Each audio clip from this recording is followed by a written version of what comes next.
warahmatullahi wabarakatuh. Halo semuanya, perkenalkan nama saya Sindia Fafianasari dengan NPM 204230065. Video kali ini akan membahas mengenai elemen kurikulum 2013 dan kurikulum merdeka. Yuk, simak penjelasannya. Topik pembahasan yang akan saya bahas yaitu yang pertama, pengertian standar kompetensi lulusan atau disingkat dengan SKL, standar kompetensi lulusan pada kurikulum 2013 dan kurikulum merdeka, standar isi pada kurikulum 2013 dan kurikulum merdeka, dan zonasi serta domisili. Materi yang pertama yaitu pengertian standar kompetensi lulusan atau SKL.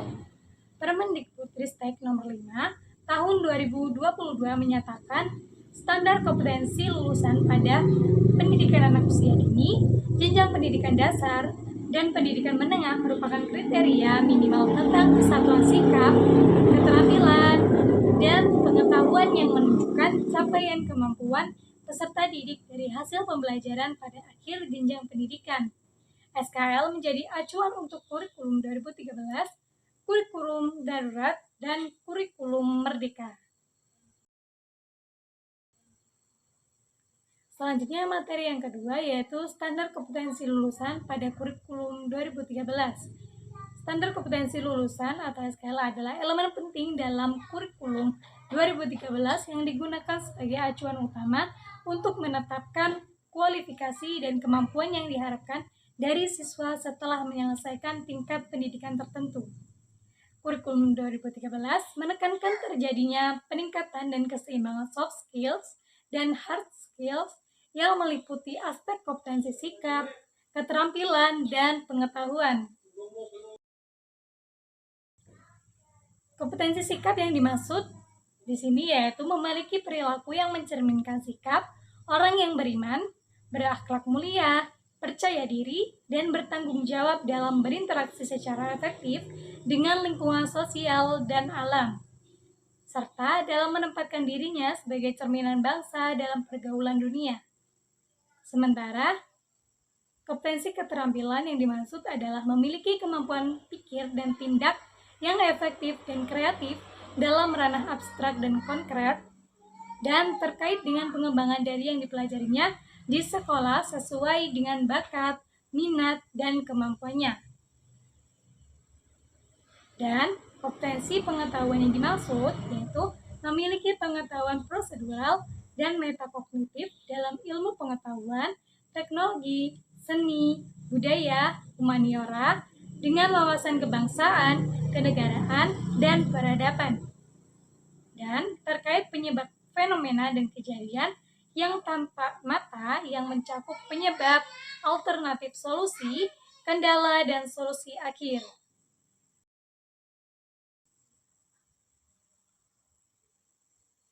Selanjutnya, standar kompetensi lulusan pada kurikulum merdeka. Standar kompetensi lulusan pada kurikulum merdeka berfokus pada persiapan peserta didik menjadi anggota masyarakat yang beriman dan bertakwa kepada Tuhan Yang Maha Esa serta berakhlak mulia, penanaman karakter yang sesuai dengan nilai-nilai Pancasila, penumbuhan kompetensi literasi dan numerasi peserta didik untuk mengikuti pendidikan lebih lanjut. Selanjutnya materi yang ketiga yaitu mengenai standar isi. Standar isi pada kurikulum 2013 telah mengalami beberapa pergeseran dan perubahan. Dijelaskan Sholah Hidayat pada tahun 2013 pada halaman 127 sampai 128 terdapat beberapa perubahan yaitu kedudukan mata pelajaran, pendekatan, dan struktur kurikulum. Kedudukan mata pelajaran merubah kompetensi yang semula diturunkan dari mata pelajaran menjadi mata pelajaran dikembangkan dari kompetensi.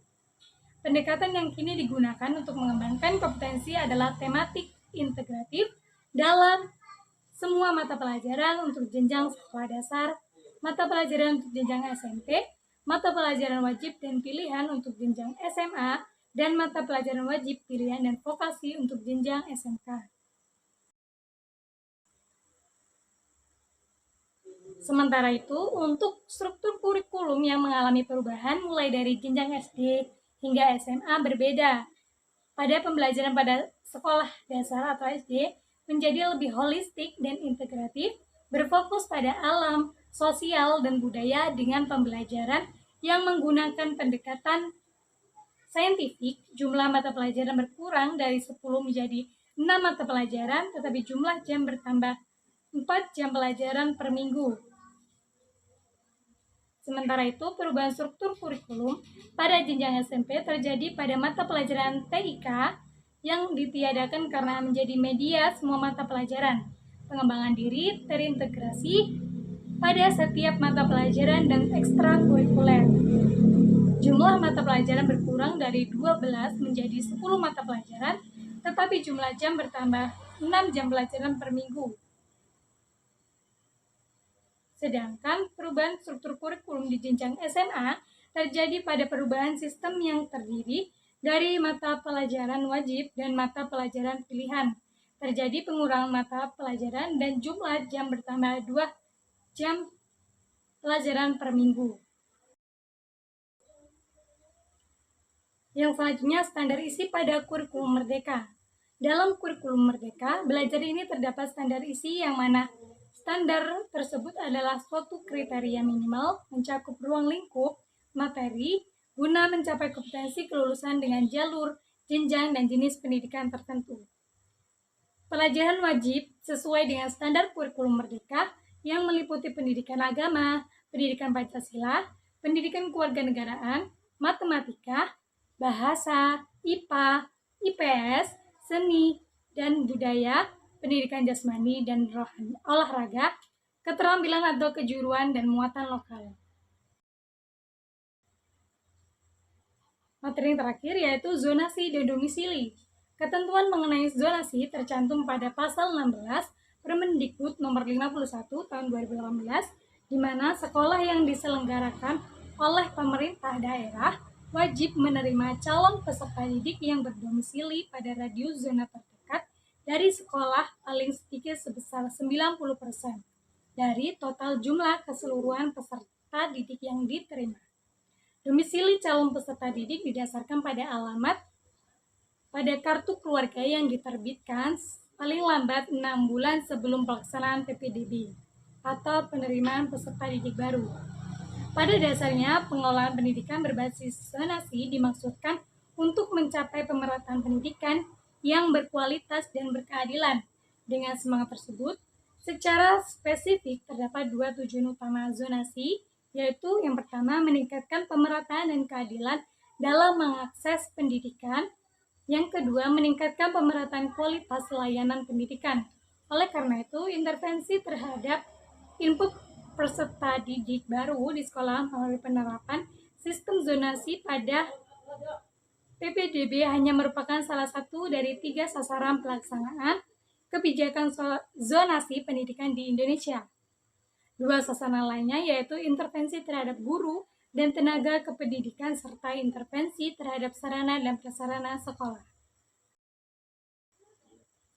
Menurut Katerina, staf ahli Menteri Pendidikan dan Kebudayaan pada acara sosialisasi Permendikbud nomor 51 tahun 2018 di Medan tanggal 29 Maret 2019 dikemukakan bahwa kebijakan pendidikan terkait penentuan zonasi pada dasarnya yaitu yang pertama berpihak kepada anak tidak mampu, yang kedua menghapus diskriminasi dan ketidakadilan, yang ketiga pintu masuk bagi terwujudnya pemerataan kuantitas dan kualitas sekolah termasuk guru, yang keempat sekolah menjadi tempat belajar menyenangkan dan penguatan pendidikan karakter, dan yang kelima membantu Pemda dalam pembunuhan standar pelayanan minimal atau SPM. Oleh karena itu, penetapan zonasi pendidikan sangat penting untuk memberikan layanan pendidikan yang berkeadilan bagi warga negara. Itulah tadi pembahasan mengenai elemen kurikulum 2013 dan elemen kurikulum merdeka.